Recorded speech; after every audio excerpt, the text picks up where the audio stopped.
Berbahagialah kamu yang miskin, karena kamu umat Allah. Dan kamu yang sekarang lapar akan dikenyangkan. Dan kamu yang sekarang menangis akan tertawa. Berbahagialah kamu kalau dibenci, ditolak, dihina, dan difitnah oleh karena anak manusia. Bersukacita dan bergembiralah, sebab sesungguhnya upahmu besar di sorga. Karena para nabi pun telah diperlakukan demikian. Saya merasa semenjak saya masuk Kristen pun, saya seperti diberkati banyak kasih sayang.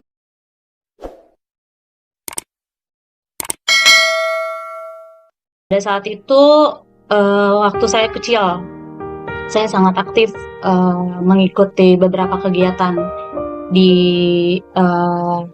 ya pengajian lah ya Pak ya. Tapi pada saat itu karena saya masih kecil, tiba-tiba saya mimpi itu di tempat ibadah. Saya ngeliat jam begitu besar.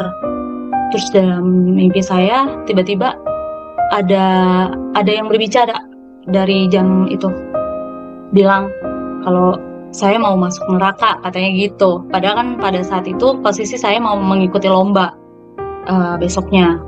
Oke, saya abaikan, tapi sampai saat ini saya masih ingat sama mimpi itu.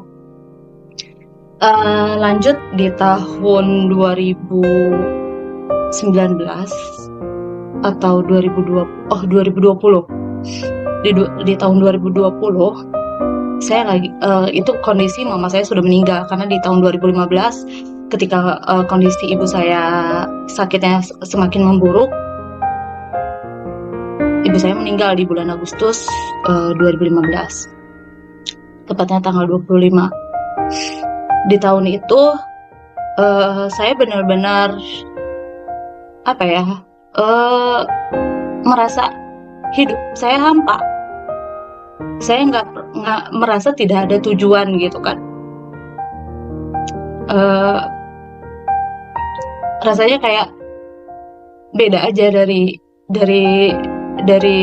ketika ada ibu. Meskipun rasanya waktu itu saya nggak punya tujuan juga, karena saya hanya fokus untuk mengurus ibu, tidak ada tujuan dalam artian untuk melanjutkan kuliah ataupun mencari kerja.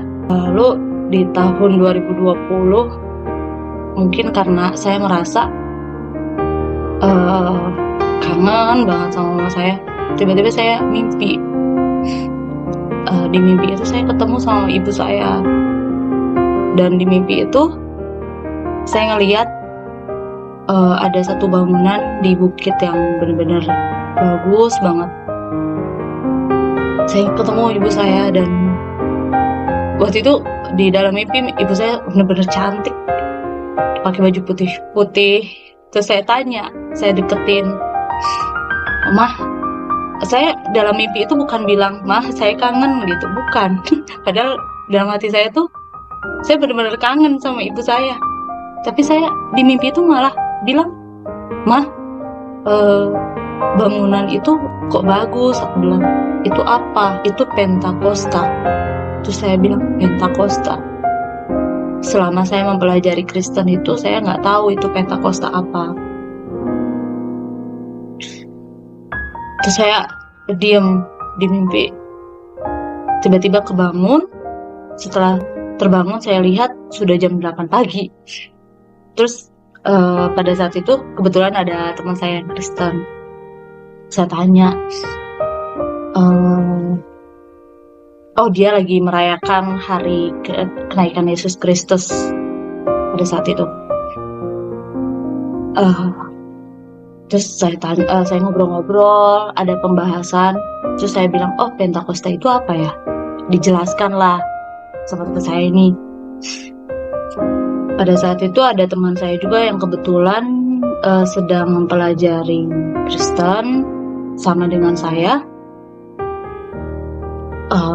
Terus dia ajak, "Kamu gereja bareng nggak di tempat saya?" Dia bilang gitu. Terus saya bilang, "Oh, boleh deh, saya juga pengen tahu nih, maksudnya barangkali ada memang petunjuk dari Tuhan melalui mimpi saya, atau panggilan dari Tuhan melalui mimpi untuk saya ikut di kegiatan rohani Kristen. Pada saat itu yang sampai pada akhirnya saya bergerak untuk masuk Kristen barulah di tahun 2021 di gereja GPPK CLC.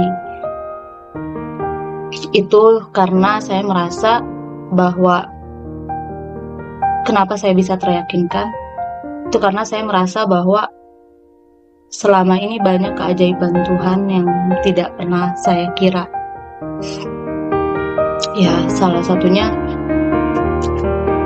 melalui mimpi itu saya diberikan petunjuk seolah mama saya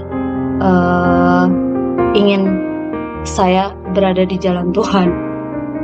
Saya menyimpulkannya seperti itu, ya itu karena yang saya percayai, terlepas dari orang percaya atau tidak dengan cerita saya, ya itu pengalaman pribadi saya.